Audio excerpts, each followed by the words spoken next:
banned out as well. We already saw Ambition this morning in the OGN Masters going crazy on LeBlanc, so we know how well that can be played. Pantheon also being taken away from Jankos this time around for Alliance. Now, we do see in terms of the first picks here, Roccat locked in that Kayle. We talked about how important it was for both of these mid laners. Froggen's played it twice. I believe Overpass played it several times more. And what it has meant, though, is that all these priority champions are just being afforded to Alliance. Yeah, and you can see that straight away. Elise was picked up by Shook.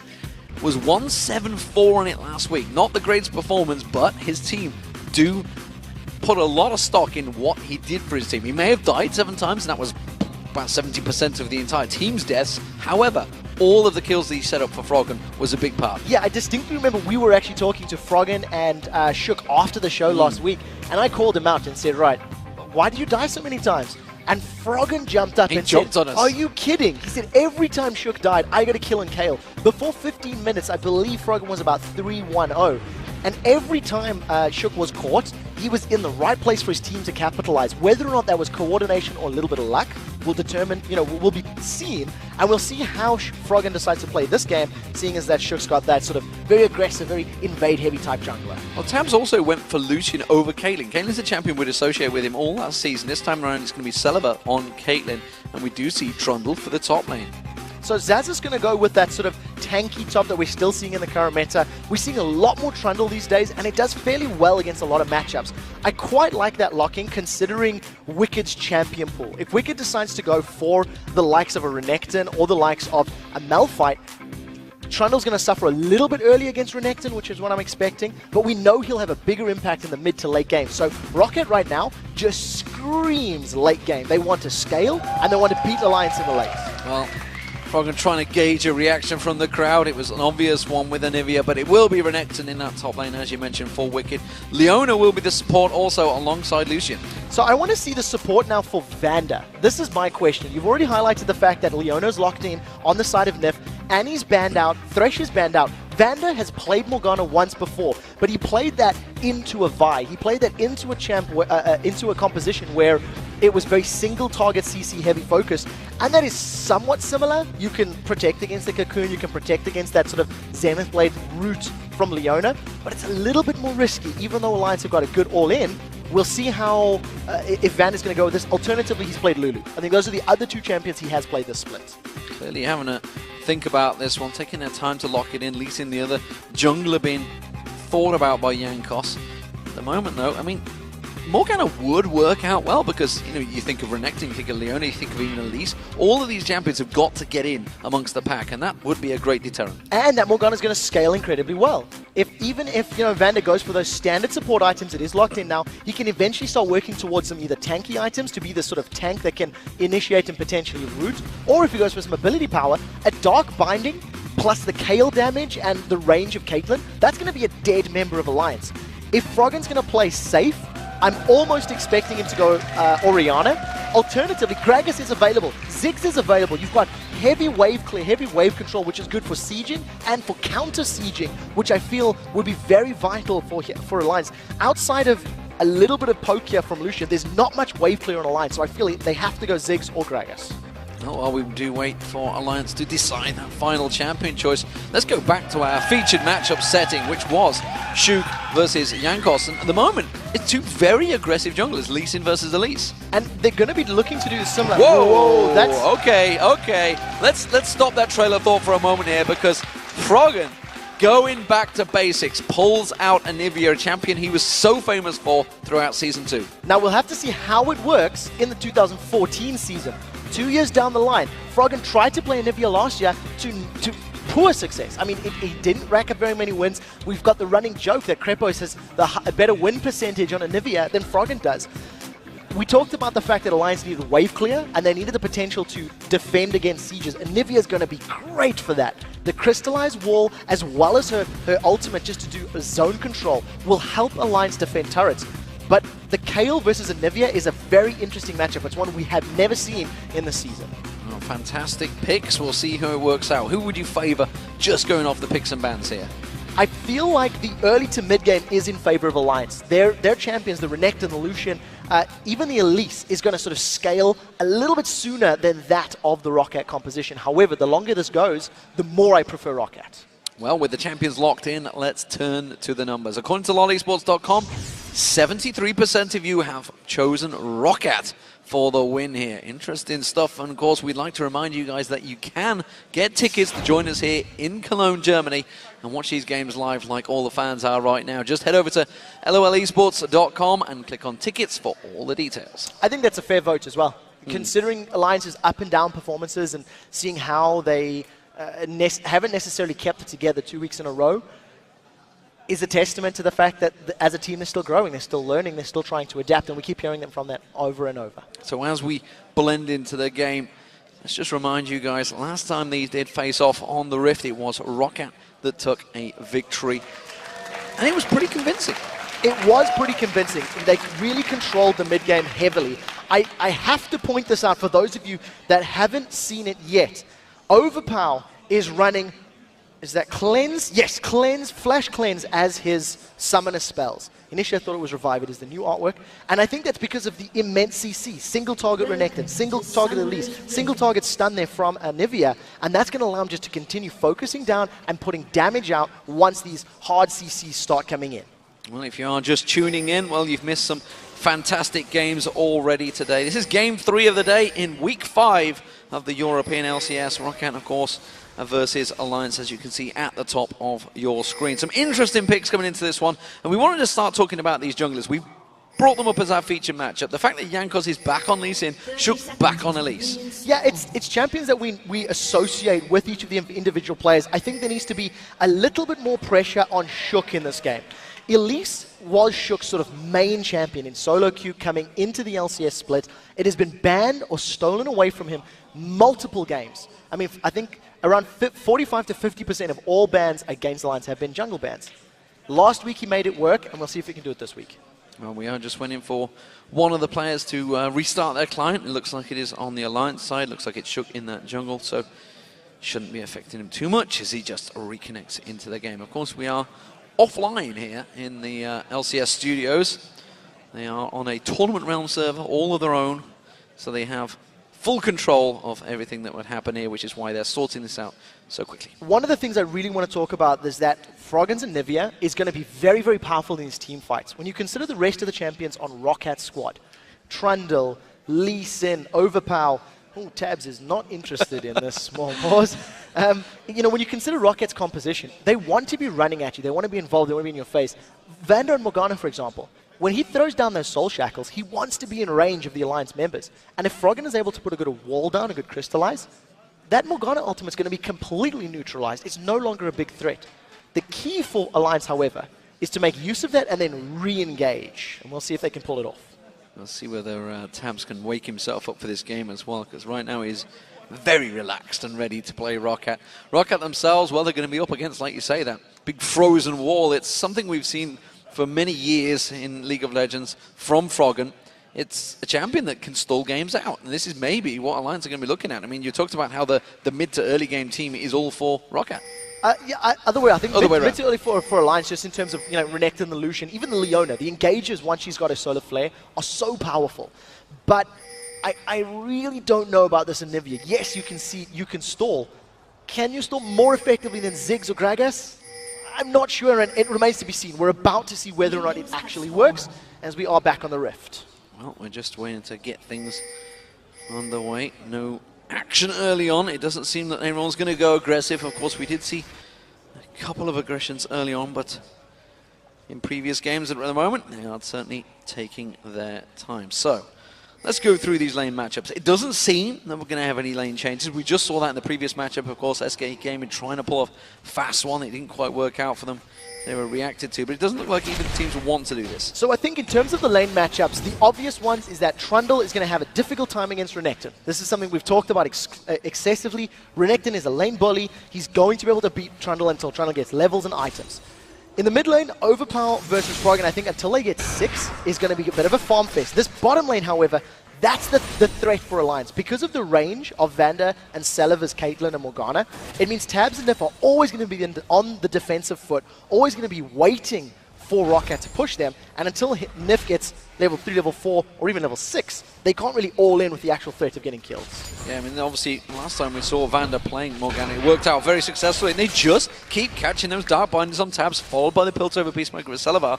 It's a great combo. Yeah, it's working out very well for them. And Vander 2 for 2 on those Dark Bindings. He's going to be able to keep forcing Alliance backwards, keep focusing Tabs down. Tabs has already used his potion in that lane, so he's going to be under even more threat of being caught out. Luckily, though, the wave is pushing against them, and they should be able to defend under the tower just a little bit safer. It'd be interesting to check out Froggen's runes, because I do recall last time around he played Anivia, he actually went attack damage runes at the start just to make sure he could get those basic attacks, obviously, because that is the weakness, I guess you could say, of Anivia in the early 6 levels. Yeah, at this point in time, it doesn't look like it. He's still got the base 58 AD, so not going for anything along those lines. Froggen builds Anivia uniquely to the game setup. We've seen him actually build Warmog's armors, in games like this. Used to be his first item. Correct. We have seen that in the past. I'm very interested to see where this Fairy Charm does actually go, whether he's going to work himself towards a Chalice or maybe get a tier. Anivia is one of those champions that really needs items and levels also to scale up because of how dependent she is on her mana pool. Look at the pressure in this bottom lane. Double the CS almost already by Celavar, really putting pressure on this bottom lane. Yeah, and it's going to continue this way until Nif hits level 6, until Nif gets the ability to all in and actually get kills, or Shook comes to gank. Celavar and Vander will continue to focus down this wave, shoving it up as much as they can. They know that Shook is going to be around level 3, level 4, and we haven't seen him show himself for a gank yet, so Celavar and Vander do have to be a little bit careful, because there is the threat of being caught out by that Zenith Blade, plus Cocoon, plus damage from Tabs' Lucian. And let's talk about the coin, because Vander's starting off a little bit different here from the standard. We're obviously so used to seeing the Doran's Blade starts these days in Europe that we generally just suddenly realize, oh wait, he's gone for the coin. Yeah, it's such a safe lane for Vander. He's not at threat of being poked down. He outranges Leona, Caitlyn outranges Lucian, and because they know that they're going to keep Tabs and Nif down, he's just going to start that GP10 earlier, start building himself up towards a stronger mid-game, and I think it's very smart itemization. We've heard how in the past, in actual fact, it was the Roccat guys saying how they could afford to go for the Relic Shield as an opening item because they weren't a threat. They didn't need the stats of that as Dorans. Well, both junglers have returned to base. They're coming back out. They're both picking up that Spirit Stone. I don't know. I think it's a new item I just made up. They also went for the boots, of course, and a ward. So we'll see whether they go aggressive. These are two aggressive champions. They're already up to level 4. No early ganks from either of them yet. They missed that sort of double buff gank window. And I think it's a testament to the tension right now. With the exception of this Tabs versus Nif lane, they have caught Celavar. I think that was Nif just trying to actually get the minions down low enough and suddenly piled onto Celavar. I'm not sure whether he intentionally went for that one. It was just a case of, I'm going to get the minions like, oh, I've caught this one. Something that's very important to note is how quickly Vander got that black shield down. If Vander's able to get that on Celavar very quickly, he can actually avoid the Shield of Daybreak stun. And that'll be very important for Celavar to either back away, get out cleanly, and also continue replying with damage. Well, Jankos is the first to try and visit one of the lanes, and it seems they're going to try and 3-stack it here. They did just capture Piltover and Dark Binding onto Nif, and they realised, obviously, the AD carry had backed away Tabs because he's got that Vampiric Scepter, so they're going to try and push this lane as quick as possible, but you see Tabs, he's reacted fast enough. Yeah, whenever you've got an AD carry like Caitlyn on your team, and you've got that very big range disparity against your opponents, you can afford to try and force this tower down. Remember, the bottom lane towers are weaker than the other lanes, so it gives you an advantage if you can get it. Didn't work out on this wave, but that tower is incredibly low. So if Celavar and Vander keep that focused attention up, the tower will drop soon. Well, Jankos has done enough. Meanwhile, in the mid lane, we see the level 6 being reached by both Overpow and Froggen himself. They start clearing those waves, but you see Overpow. We've seen him on Kale before. Everybody knows what he can do on this champion. We saw it, it's Ninjas in Pajamas, who will be playing tomorrow, by the way, right here in Cologne, Germany.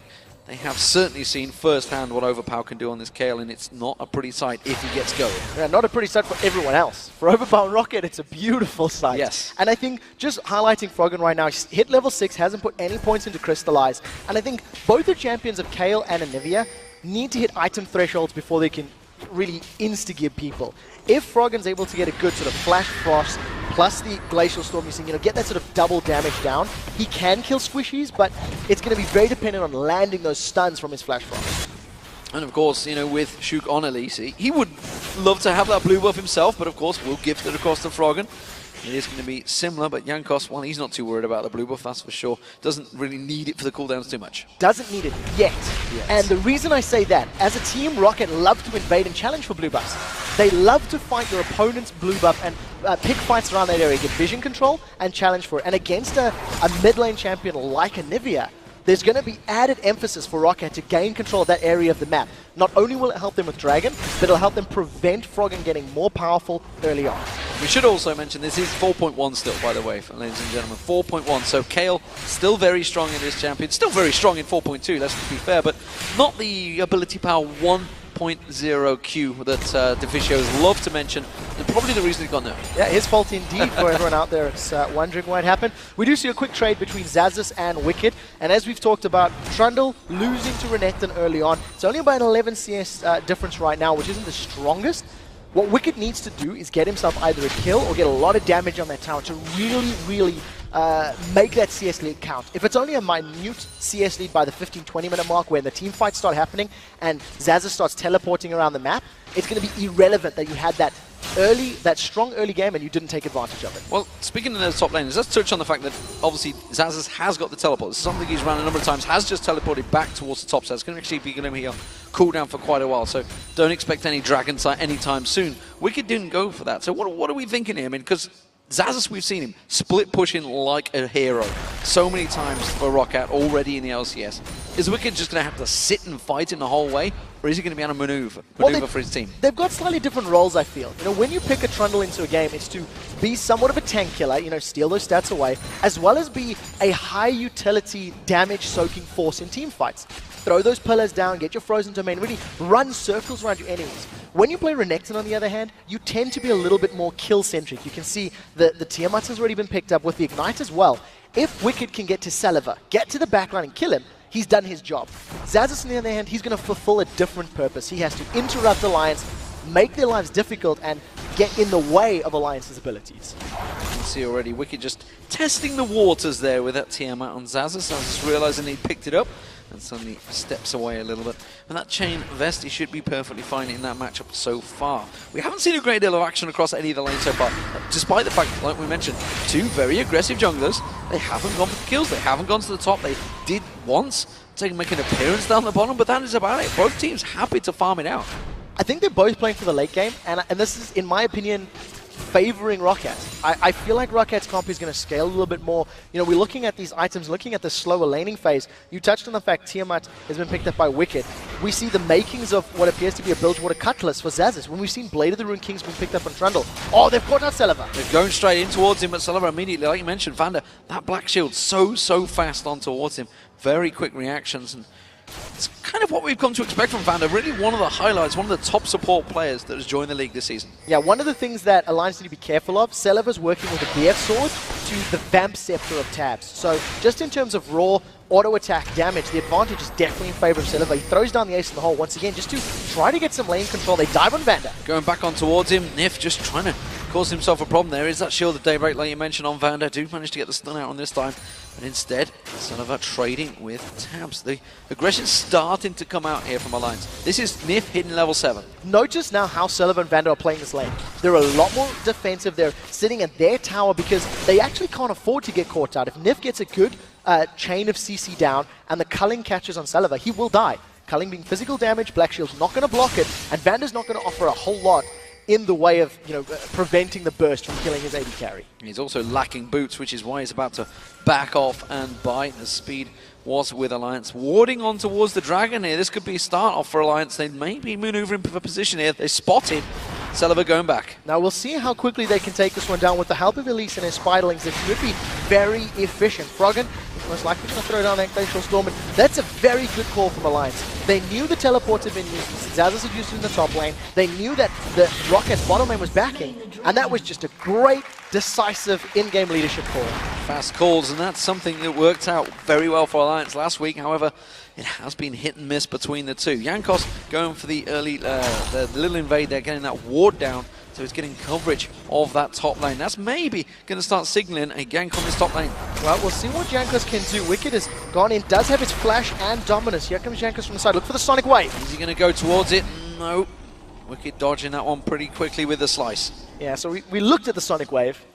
It was pretty, but it didn't connect. So unfortunately, Jankos needs to back away. He didn't have a ward to throw down either, so that sort of insect maneuver of jumping in front of your target and kicking back didn't happen. That's the first attempt I feel we've actually seen in lane from either Jankos and Shook. And I think in that regard, Shook's doing very well. He hasn't given anything up. He hasn't necessarily helped gain anything, but Elise is going to do much better. They've caught Saliva. Going solar flare straight on towards Saliva. They do get the lockup. There's going to be shields to Daybreak. He's going to be caught very low, but it's not enough damage to follow through there. Tabs just wasn't close enough. And very importantly, Vander actually threw that Dark Binding past Nif to try catch Tabs out. I think if Tabs had been 1 or 2 steps further, it may actually have caught him out.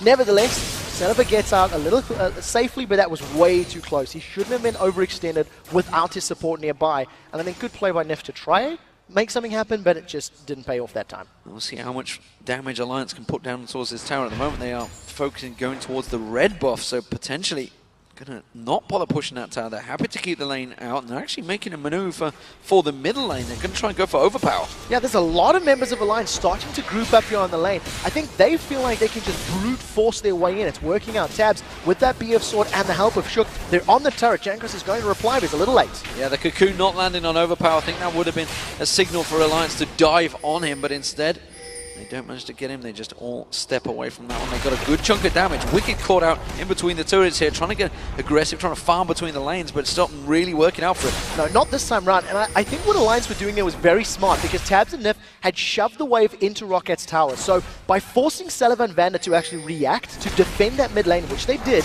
they lost some CS. They lost some of their opponent's creeps. They lost gold, they lost experience.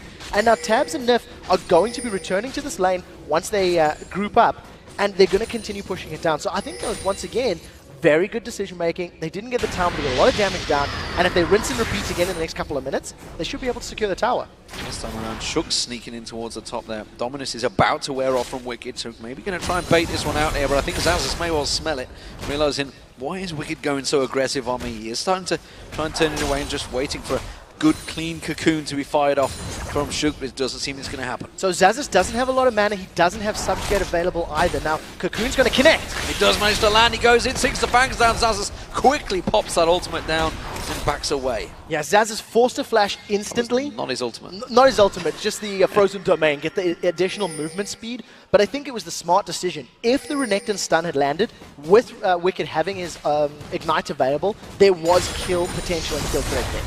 We do see Jankos now trying to do the same, but a ward spotted him out, which means they are just going to rotate back down. Blue buff should be up, but it's about 30 seconds, 40 seconds away, I feel, which is why they're going for the white. We did see Overpower. He's also taking the Wolves as well, so a lot of farm being stolen away from Jankos. 2 teleports have been used now by Zazas, both return to lane, and with Zazas having the Chain Vest and the Blade of the Rune King, I think his kill potential is going to be higher on Wicked. Wicked's got the makings of a Sunfire Cape, but that's not going to defend against the magic damage of that Blade of the Rune King, which allows you to chunk down percentage HP. So in this lane setup, now that we've hit a level 11, both of these laners hitting around 150 CS, Zazas has done a great job. I'm just interrupting everybody. Zazas has done a great job of surviving the lane phase, and now I actually think he's powerful enough to win fights and trades with Wicked.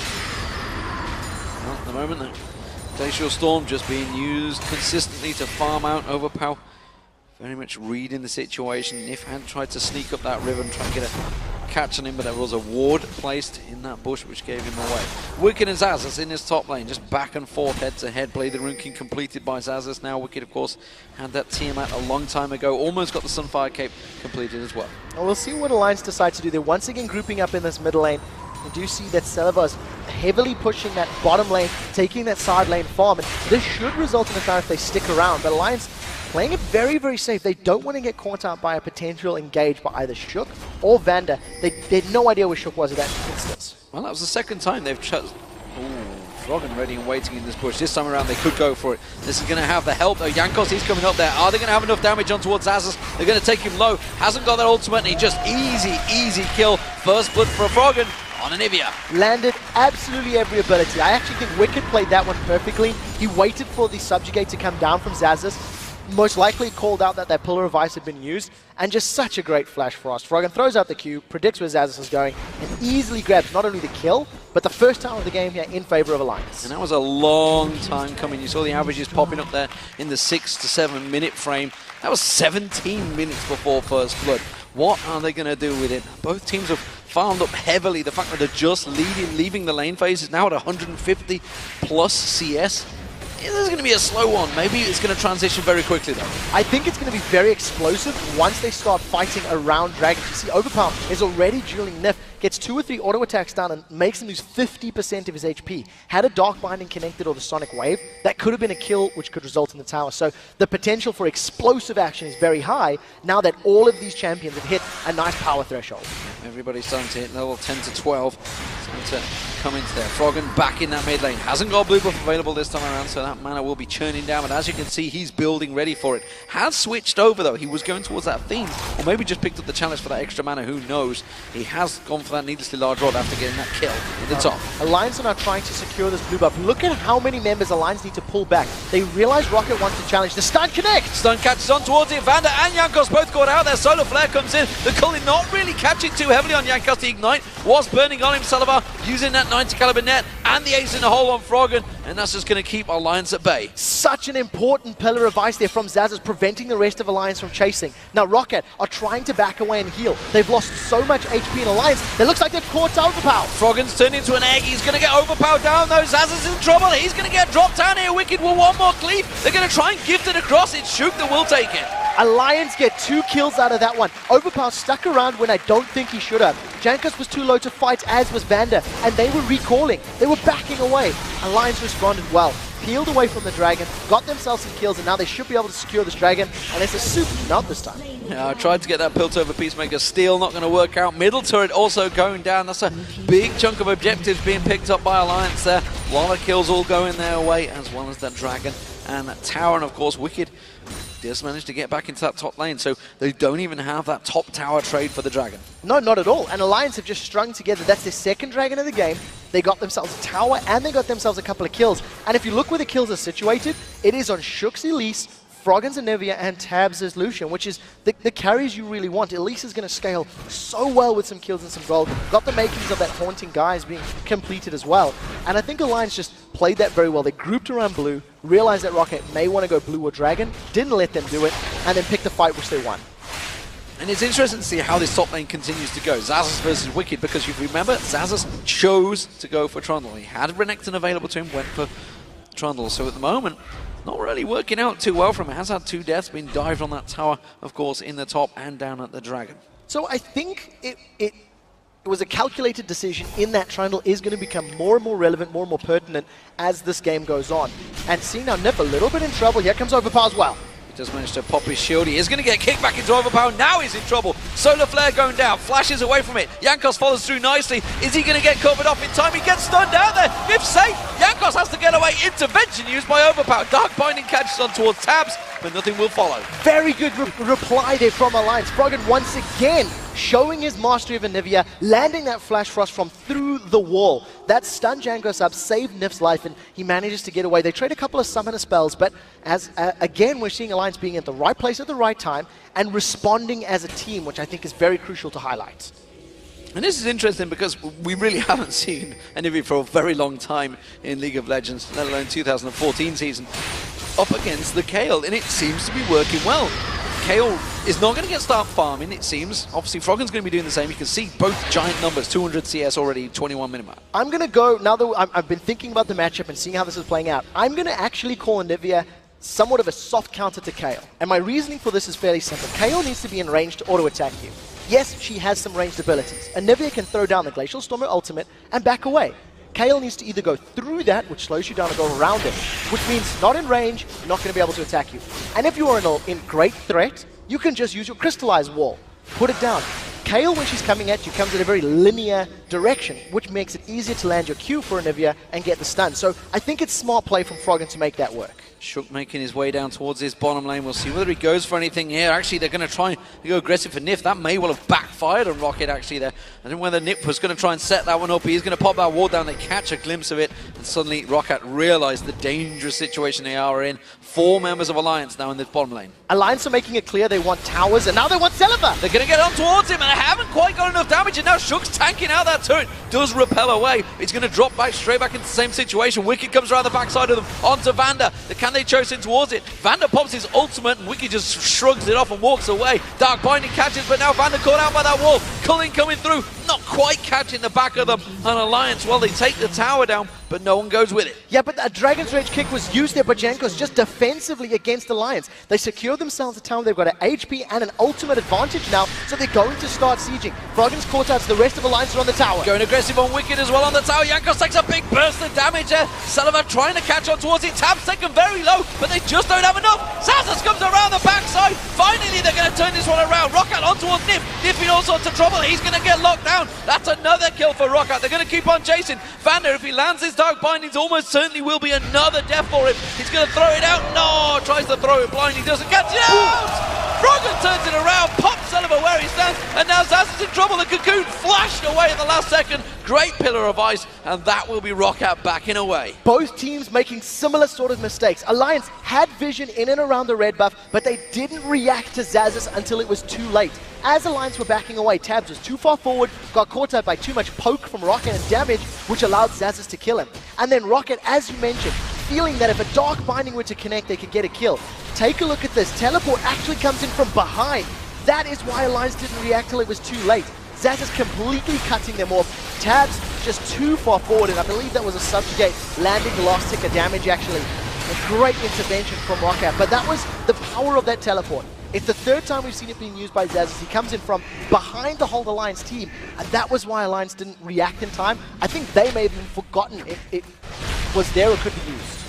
So, where does this take us? It's a 3,000 gold differential currently with Alliance in the lead. They have that extra tower taken down as we approach the 25-minute mark. Dragon will be up in 50 seconds, and they're starting to ward out Baron. I want to point out something. Not only has Froggen picked Anivia for the first time in the 2014 season, he's grabbed himself a Scrying Orb as well. He's going to be able to have that ability to scan out either buffs or objectives. And I love this item pickup, especially for teams that are playing heavy invades and playing heavily aggressive. It prevents you doing a blind face check. So we'll see how it works out for him. He has yet to use that ability as it's still winding up. And we'll see how it works for Alliance and for Froggen. Well, that Guardian Angel also picked up as the third item for Wicked, the first one of the game so far. Lichbane was completed by Overpower a while ago. Nash's Tooth, of course, that was his first item completed, so starting to build up that power now on Overpower. They are just collapsing on towards that dragon. Now, one thing I do want to talk about as the dragon's being started, both of these teams have done phenomenal with wards this entire game. The minimap has been littered. Alliance, they've decided they want dragon. Roccat have decided they can siege down the tower. I think mostly I prefer the trade for Roccat as they secure the last outer turret and it gives them a way into Alliance's jungle, but Alliance complete dragon control, 3 for 3. It's a trade that both seemed happy with. Nobody really wanted to defend off the other, but Alliance are going to try and shove straight down this mid lane now. They've caught Roccat a little bit out of position here. A little bit. This is very out of position. Roccat are not going to be able to respond. If Vander comes in from behind, Soul Shackles is available. Look at that. The Dragon's Rage kick was just used to interrupt the lines, but it's not going to matter. He actually used it on Wicked. Everybody else parted the waves, shrugged him off in a turret down. That is a good trade for Alliance. Alliance have got themselves a nice gold lead. And I think with Wicked going for Guardian Angel and the power of Anivia in these team fights, this is going to be scary. Solar Flare catching out Vander and Sullivan. That means the Zazas and Jankos have actually been separated. Remember, that Dragon Rage kick was already used by Jankos, but he's going to follow it through. Tries to go in there. Great pillar of ice, locking up Wicked and Shook here. Wicked and Shook just taking all of the damage now. That's going to be Vander popping his ultimate off there, but that's a Guardian Angel on Wicked. He's just going to come back to life. Shook chasing away as well. Roccat really just forcing off Alliance. They do catch a Dark Binding on towards Wicked, but not much else. Two things. Froggen was untouched and had a full mana bar. Jankos had jumped into the middle of that fight, and because he didn't have his Dragon Rage available, had no option to kick a member of Alliance towards his team. You highlighted how important that Pillar of Ice was. It locked up Alliance in that area, but again, the zone control and the damage that Anivia offers prevented the rest of Roccat from getting in. You've got a melee Trundle, melee Lee Sin that has to get through all of Anivia's slow, all of Anivia's walls, and it just simply wasn't capable there for Roccat. They couldn't pull it off. They did get that Guardian Angel down. It will have a fairly long timer, but honestly, 27 minutes in, I don't think that's too much of a problem. Oh, Overpower choosing to go the opposite direction there. Nearly got caught out by that stun and takes a burst of damage from Froggen, realizing just how much he can trade back and forth right now. And I think that is a perfect example of why I feel that this Anivia is a great soft counter to Kayle. Just gives you so much zone control. I don't know if I want to call it a hard counter, but the way Froggen's playing it, Overpower's had zero impact against him. He hasn't been able to 1v1 him, hasn't been able to find kills. And as long as Froggen is keeping Overpower away from his team and his team fights, it's going to give Tabs and Shook and Wicked some more time to position and play the fight as they want to. No surprise, Vander keeps on landing those dark bindings. The amount of death sentence he lands on Thresh, it's not a surprise he can land the skill shot once again, although sadly, not a lot of follow-up on it so far. Of course, he's not flinging himself in there this time around. Let's see how he builds that, because at the moment he has completed that talisman now with that boots of mobility. We'll see where he goes from here with that. Yeah, he's got the Kindle gem as well, so additional CDR and HP. And I love the way, you know, Vander's not afraid to play these slightly different support champions, but I want to see how he itemizes. In terms of the rest of the lanes, you have Randy and Zoman as well as that Haunting guys already completed from Shook. In comparison, Jankos is only working with that Locket of the Iron Story, so he's quite a bit behind in terms of raw survivability as well as tankiness. However, if he gets a good Locket off, that can help against the burst that Froggen's putting down, but ideally Roccat don't want to be grouped up against that AoE damage. Tabs could be in trouble. He's in a lot of trouble here. It's going to be Overpower coming around. Not a lot Tabs can do about it. He can flash away. He's going to turn the Cullen, but in comes Nip. In comes Shook. In comes Froggen. Everybody piling on to Jankos, and he gets dropped. Now Overpower's going to be chasing there. Shook, can he land the cocoon? Will he spit out that poison? Froggen caught with a brilliant dark bind in the game from Brander, and that just in the tower range. Now we do see Zazas has been split pushing himself. He's pushed the wave all the way up to the top. They've dived! They've dived on towards Overpower, but again, that Dark Shield rune job's doing its worth, and Vander does manage to keep them at bay. The stun comes out. Oh, Vander just sidestepping in. That is the inner turret in the top lane going down, though. The bottom lane, sorry. But there's now the inhibitor turret. What are you going to do, Zazas? He's teleporting in, but it's too late. Yeah, there's nothing they can do. Tower drops, and Zazas and Overpower trying to find something to do on the way out, but they can't catch members of Alliance. That was a very good combo. Zazas and Vander, they're going to carry on chasing. The stun's got Vander. He's going to throw the dark binding out, but again, there's no follow-up. This time Overpower coming around the side, but he doesn't want a 5v1 this one. He does throw out the Q, lands it on towards Nif. Dark binding goes up to Nif as well. Nif taking everything here, but his team just step up, cover him off. Intervention on Overpower, just about saving his skin. Vander going to follow through. Dark binding will be back up in a moment, but he hasn't got the range anymore, and it's going to be Alliance that will back away. Pillar of Ice is available in just a moment, but again, great crowd control. Shook doing the job. Yeah, the Crystallize is going to throw them up, but look at the side. Overpower's going to be flanking. Overpower chased down. Now Alliance are in trouble. This could be carnage. This could be an ace. And there's going to be Alliance in trouble. They're caught out in the bush. Look at the side here. That's going to be Nif locking him down. It is going to be one kill for Tabs. Can he get a second of Vander? Yes, he can. It will be the death of him. Oh, will it? He's on towards him. Jankos locks on towards him. Froggen doing what he can to keep him at bay. I don't believe the wall comes in, but Celebar finally finishes it off. Froggen with no mana. He's just running for his life now. Can Jankos stop him down? Can they close him in? He does get to the tower safety. So they end up trading 4 for 2 in that extremely extended fight. Roccat lose 2 towers in that top lane, but are able to push Alliance back with fight all the way through that crowd control. You have to give props to Tabs. In that situation, he focused Overpower, got him down, knowing that the intervention wasn't available. Now with 3-man Roccat are going to try tank up this Baron and drop it. Froggen's going to should be able to get in range. Maybe, but I think Roccat can get this one. They've got Smite available. Froggen is heading straight for it. There is a ward spotting him off at the side there. They've got to be ready and waiting for it, but with that Smite available, you would assume that Elysian can lock it up. He will take it out there. Stun though straight away. Not going to be enough from Froggen.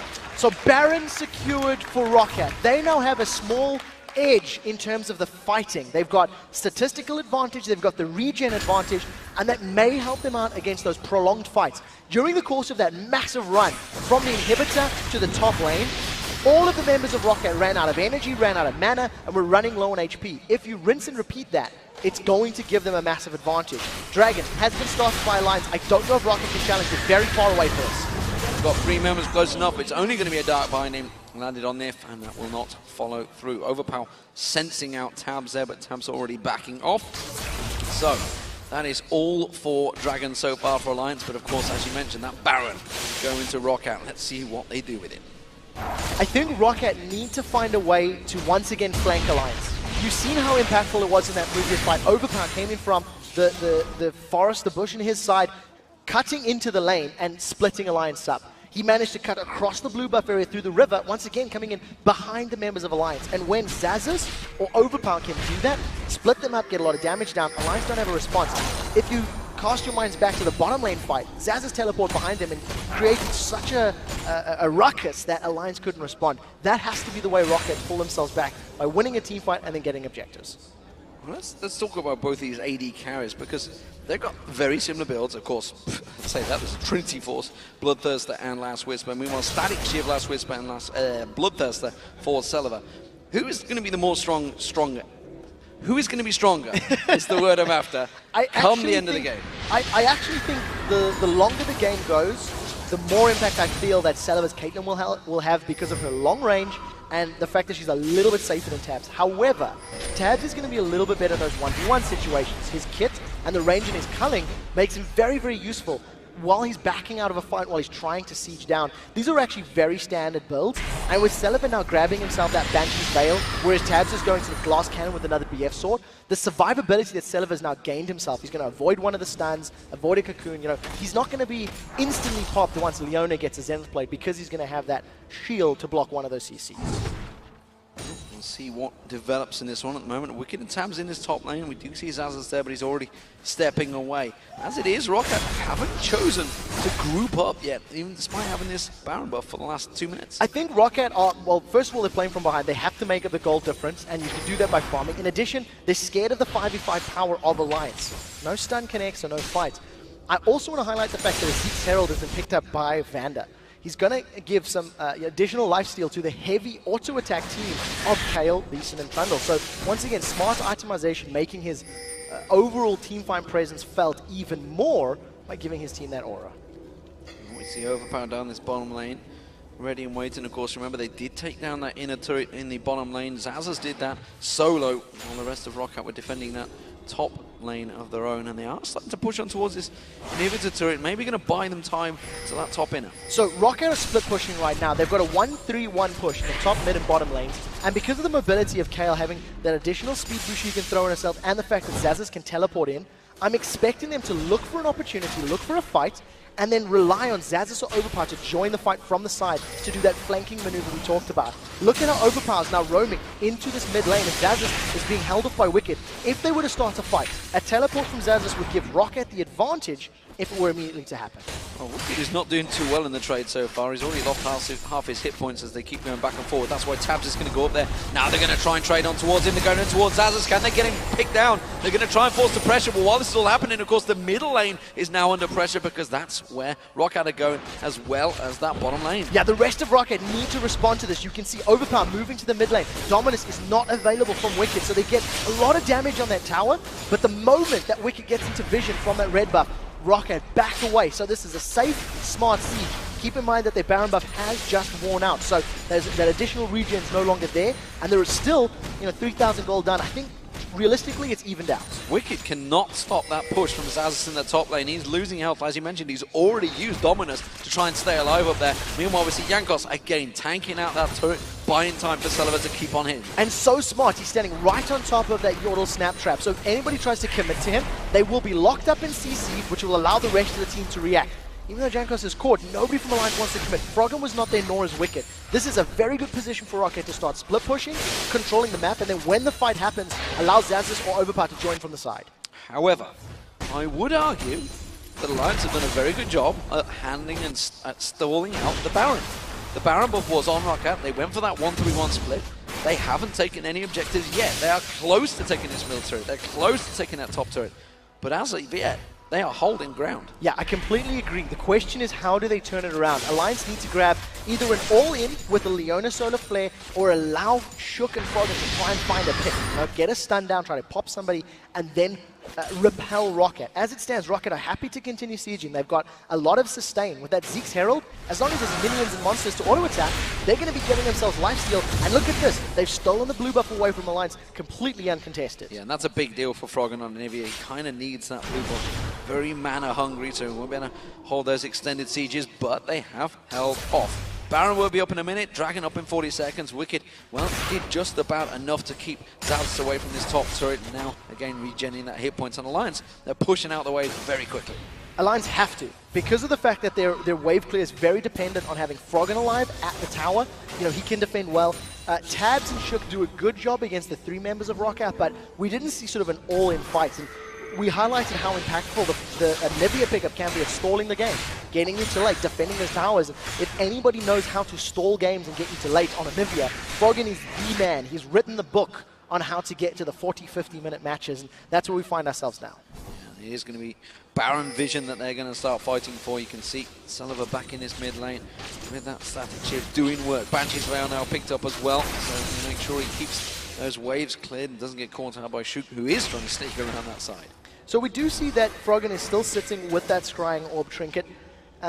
If I'm brutally honest, we haven't seen a super clear-cut case of it being more beneficial than having, say, a Sleeping Ring or a Ward himself, but they've been defending, they've been sitting on the back line, waiting for that Baron to wear off, so it hasn't been needed. Now that Alliance is starting to roam around the map, we'll see how it gets used. It is available for Froggen to cast. Dragon is up, Baron is up. There are targets there it would be appropriate to use. Yeah, I was wondering whether Xaxus was contemplating maybe soloing that Dragon down. He certainly could do, but instead chooses to make sure he's topped off with light. You see Overpower once again heading off towards that bottom lane. Ace in the hole used on Wicked really doesn't dent him too heavily. But they don't really have an answer to the split push here, because every time they see Overpower going off to the side, who is now taking that Dragon down, by the way, this Dragon's going to be worth a lot of gold. Yeah, definitely. We're hitting the point in the game. I think all the champions are at max levels, around 1300 gold for your team. But the one thing I do want to highlight while that Dragon's going on, look at the number of wards littered across the minimap right now. Alliance and Roccat are having an immense amount of vision control. Roccat had way more wards in the Baron pit than Alliance did, and that's why Alliance was trying to move in there, try to get themselves some control with those sweeping lenses. Well, Randa's going to get stunned. This could be a fight as there's a big minion wave in the bottom. Dark Binding flashes past it. Shook that's actually caught out. There's going to be Overpower laying the damage down on him. Has to repel away from this one. He's going to go across to those wraiths. While this is all happening, there is a big wave of minions on the bottom lane on Alliance's base, and Roccat got complete positional advantage to take this in. Yeah, there's nothing Alliance can do right now. They've even caught Nif out in the background, so they get themselves one tower. Now the fact that Nif needs to recall and push away, this is going to be a 5v4 if Alliance want to start the fight. Overpower's moving to the bottom lane. He's going to try to take that tower. Froggen's left to defend. He is just going to get caught out, and again, that was a bit of damage. Sullivan taking every chance he can to shoot the towers, which is I absolutely love, because so often you see the AD carries not putting themselves in a tiniest position to get hits on the tower. Instead, Alliance do push them out, but they lost that one in a turret as well as the Dragon. Now, something that we haven't necessarily touched on yet, which I think is important to note, with the combination of Trundle and Kayle, when they get onto a target, they shred their defensive statistics. We do see Alliance. They realize they're in a powerful position. They want to start this Baron off. There's not enough members of Roccat to defend, and they've caught Xaxus. They're going on to Xaxus. Xaxus flashes away from that one. They're keeping on that Baron. Now they're going to try and peel, but Tab's taken low already. Look at the damage coming out from Xaxus. Overpower joins the party and just cleaves him down. Now they're going on towards Nif. Nif getting dropped like a sack of spuds. Shoot goes down as well, and now Ace in the hole will finish the job on Nif. Now they're carrying on towards Wicked. Wicked's running away with that Dominus, but that's 3 easy kills in the Baron pit. This is now 5 versus 3. Roccat have set their sights on the inhibitor turret. There's nothing that Alliance can do. Froggen is going to have to pull off a godlike defense with this Anivia. He's not even in range to make this happen, and Roccat will grab themselves the inhibitor turret and the inhibitor if they want. They may even take the game here. They can push on through to the Nexus. 30 minutes still on those death timers in a 2v5 situation. You do have to take the inhibitor down. I think they're going to play it safe, and maybe no, they're going to go for it. They're going for the Nexus. You can see Froggen doing what he can to keep them at bay here. Wicked alongside him. The two James haven't got enough. He gets egged in seconds, and that's going to be Froggen going down. This will be Roccat surely taking the game. They're pushing on towards the Nexus turrets, driving it down. Wicked just getting chunked down there. Overpower just cleaving his way. Nothing he can do. Guardian Angels doesn't survive, and he just pops up and dies instantly. Roccat will once again take the game over Alliance. I cannot understand the decision-making from Alliance. They tried to rush down that Baron. The team of Roccat were able to respond quickly enough, and you've seen how much damage they put down onto Tabs before the fight began. Overpower comes in from the side, just swings his Righteous Fury once and dropped it. The team fight was over truly before it had even begun. Fantastic stuff from Roccat. As you mentioned, you know, so methodically played by Alliance. You got to remember, they were the ones that were putting pressure on the inhibitor turret to begin with in that top lane. They were chased out. Roccat then took the Baron, took the advantage, and just swung the game in their favor. Yeah, they really did. And from the get-go of this matchup, you can feel both teams were comfortable going late. We didn't see Jankos or Shook making any forms of early ganks or any kind of lane control. It really felt like they wanted to get to the late game, wanted to get to the roaming, and in general, Alliance played it very well. Their mid-game rotations were good, they had complete Dragon control. But one bad decision at 45 minutes costs you a game. You cannot afford to have those bad calls the later the game goes.